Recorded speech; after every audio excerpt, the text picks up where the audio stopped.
Bonjour Stéphanie Binder. Bonjour. Et merci d'avoir accepté notre invitation cet après-midi sur Radio J. Vous êtes historienne, chercheuse à l'université Bar-Ilan en Israël et grande spécialiste des relations entre juifs, grecs et romains dans l'Antiquité. Et vous publiez aux éditions du Cerf un livre tout à fait remarquable, Tertullien et moi, une tentative d'égo-histoire où vous croisez la vie de l'un des représentants majeurs de l'Église africaine au IIIe siècle, Tertullien donc, et votre propre parcours entre la France et Israël. Qu'est-ce qui vous lie à Tertullien au-delà de l'attachement que tout chercheur peut nouer naturellement avec son objet d'étude?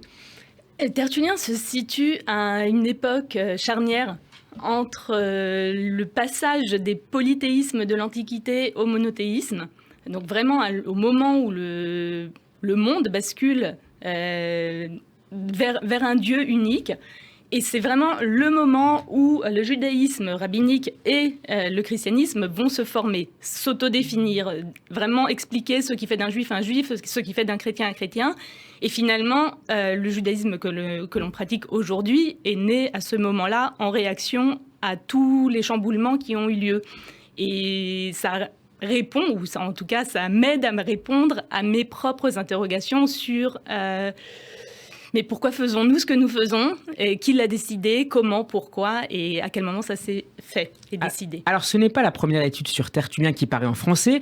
Vous le rappelez dans le livre. Déjà en 1977, Claude Aziza faisait paraître Tertullien et le judaïsme. Sa thèse était la suivante. Tertullien aurait été à deux doigts de se convertir au judaïsme avant de s'engager dans le christianisme. Religion, selon lui, plus universaliste, moins ritualiste et donc plus séduisante pour de potentielles recrues païennes. Thèse contestée par la suite. Et puis, vous citez également les travaux de Stephen Spencer sur la sociologie des premières communautés chrétiennes.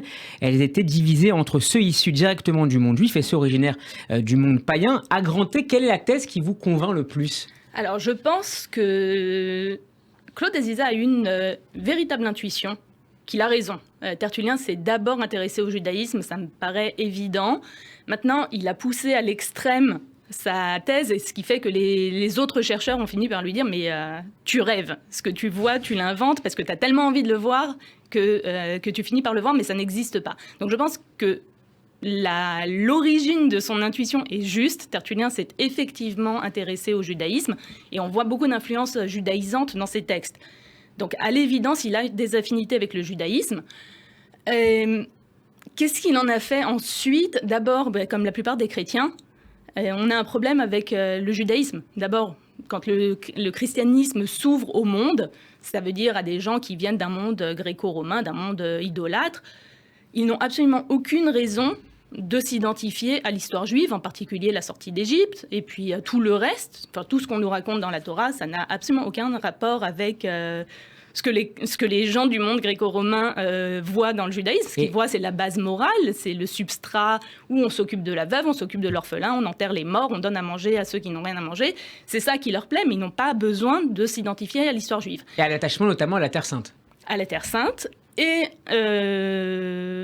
à part ça, ils ont aussi un problème avec les Juifs qui se rebellent. À chaque fois, on parle de l'Empire romain, on se trouve dans l'Empire romain, et à chaque fois que les Romains sont confrontés à des Juifs, les Juifs se révoltent et il y a des morts, il y a du sang, enfin ça se passe pas très bien. Donc les gens qui viennent de ce monde-là n'ont pas forcément envie qu'on les assimile à ces Juifs. Donc ce que Tertullien leur propose, enfin ce que le christianisme de façon générale leur propose, c'est quelque chose de plus adapté à leur monde. Et en plus, on renonce aux mitzvot, donc pas besoin de loi coercitive, pas besoin de circoncision qui est à la fois illégale et douloureuse.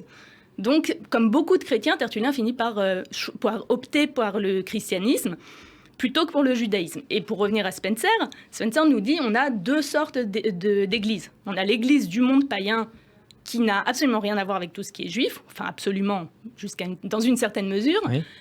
Et on a l'église judaïsante qui continue à s'attacher aux textes juifs, à les réinterpréter et à évoluer en se considérant comme le Vérus Israël, comme le véritable judaïsme et la continuité de ce qui se faisait dans le judaïsme. Stéphanie Binder, vous insistez sur la volonté de Tertullien de ne jamais présenter le christianisme comme une nouvelle religion. Vous écrivez « Le droit d'exister du judaïsme est le garant du droit d'exister du christianisme dans l'Empire romain ». Comment réagissent les responsables de la communauté juive de Carthage qui, selon vous, sont par ailleurs en compétition avec Tertullien ? On n'a pas de texte, on ne sait pas comment ils réagissent. Tout ce qu'on peut observer, c'est qu'il y avait une communauté juive florissante à Carthage.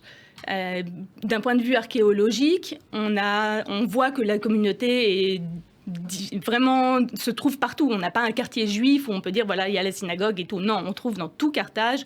Rappelons que c'est un lieu de brassage culturel. Voilà, c'est un port, c'est complètement cosmopolite. On ne peut pas dire qu'il y avait une communauté juive d'un côté, une communauté chrétienne de l'autre, et puis que les idolâtres se promenaient partout.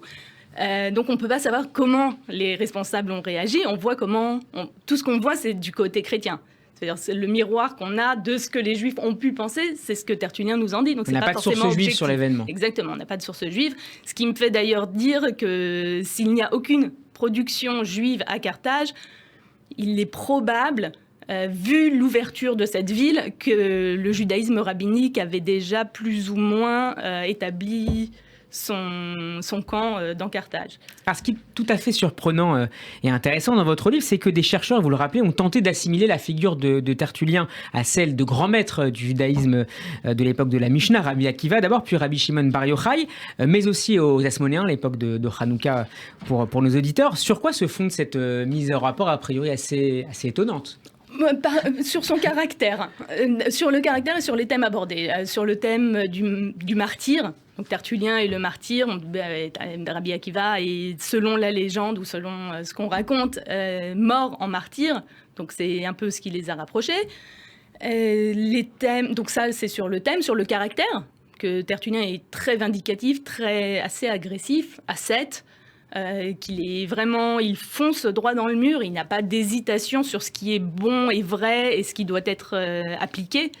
Donc c'est un peu, ce sont les traits de caractère de Tertullien qui ont fait qu'on l'a rapproché de ces personnages. Mais ce que je montre aussi, c'est que finalement la comparaison a ses limites. Et vous citez par ailleurs d'autres exemples à l'inverse, notamment Flavius Joseph, qui était pour une attitude beaucoup moins d'opposition, mais non pas de conciliation, mais en tout cas d'accepter la décision qui était selon lui divine. C'était aussi celle de grands maîtres, d'autres grands maîtres du judaïsme. Stéphanie Madère, vous rapportez longuement votre expérience dans ce livre de vos années lycée, dans un grand lycée laïque et bourgeois parisien. Vous avez beaucoup souffert de cette période, si on vous lit bien. Vous espériez échapper au cours du samedi, ça ne se passe pas comme ça, même si certains professeurs seront plus ouverts que d'autres. Vous y expliquez avoir affronté des chevaliers de la laïcité. Qu'est-ce qui gênait chez vous pour... alors on voit que ce n'est pas seulement les proviseurs ou les enseignants qui vous posaient un certain nombre de problèmes, mais aussi certains élèves à côté de vous. En effet. Qu'est-ce qui les gênait chez moi ? Je pense que chacun ses problèmes personnels.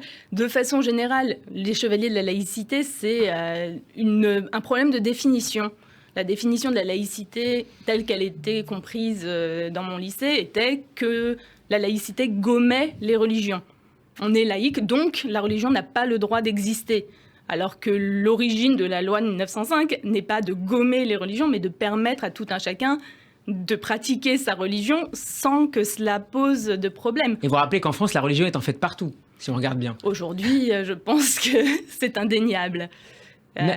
Merci. Vous voulez conclure ? Oui, je voulais dire, sur le plan théorique, peut-être qu'on se bat encore pour la laïcité. Sur le plan pratique, il suffit de sortir dans la rue pour comprendre que non. Merci beaucoup Stéphanie Madère d'avoir été avec nous. Je conseille très vivement la lecture de ce livre qui est absolument passionnant et très original dans son approche. Tertullien et moi, c'est publié aux éditions du Cerf émission et édition à retrouver en podcast sur radioj.fr et en vidéo sur la page YouTube. Shabbat Shalom et à bientôt sur Radio J. Merci beaucoup. Radio J.